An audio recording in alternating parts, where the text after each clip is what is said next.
রাতের আধারে সেন্ট্রাল রোডে পরপর 3 দোকানে দুঃসাহসিক চুরি হয়েছে। ওই ঘটনায় শহরে রাতের নিরাপত্তায় ফের একবার প্রশ্ন উঠেছে।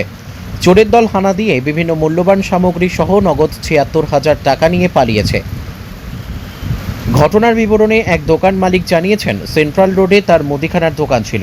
গতকাল রাতে প্রতিদিনের মতো দোকান বন্ধ করে বাড়ি গিয়েছিলেন তিনি। আজ সকাল ৯টায় এসে দেখেন দোকানের দরজা খোলা রয়েছে। সাথে সাথে তিনি দোকানে চুরি যাওয়ার বিষয়টি দেখতে পেয়েছেন। চোরের দল হানা দিয়ে নগদ প্রায় ৭৬,০০০ টাকা এবং বিভিন্ন সামগ্রী নিয়ে পালিয়ে যায়। এদিকে খবর পেয়ে ঘটনাস্থলে ছুটে গিয়েছে পূর্ব আগরতলা থানার পুলিশ। শহরের সেন্ট্রাল রোডে একই সাথে তিনটি দোকানে ভয়ানক চুরির ঘটনা সংঘটিত করে নিশি কুটুম্বের দল। যদিও এখনো পর্যন্ত ওই ঘটনায় কোনো অভিযুক্তকেই আটক করতে পারেনি পুলিশ।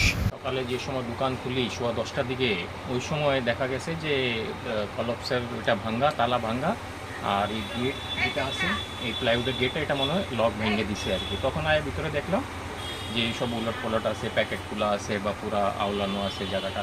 নিশ্চয়ই ক্যাশের জন্য করছে আর কি, কিন্তু ক্যাশ নাই, এদিকে ছিল না। কারণ কী নিছে এটা একজ্যাক্ট মানে কি হয়েছিল একটু?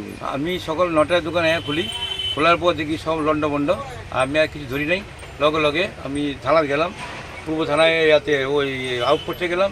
আউটপোস্টে লোক আয়া দেখলো, দেখার পর কেছে আমরা ইয়েতে ওই পূর্ব থানায় আমরা লোক পাঠাইছি, আমরা অক্ষ করেন পূর্ব থানা। তারা আউটপোস্টে দেখে গেছে, দেখার পরে পূর্ব থানা দেখেছে, এখন পর্যন্ত পূর্ব থানা কেউ আছে না।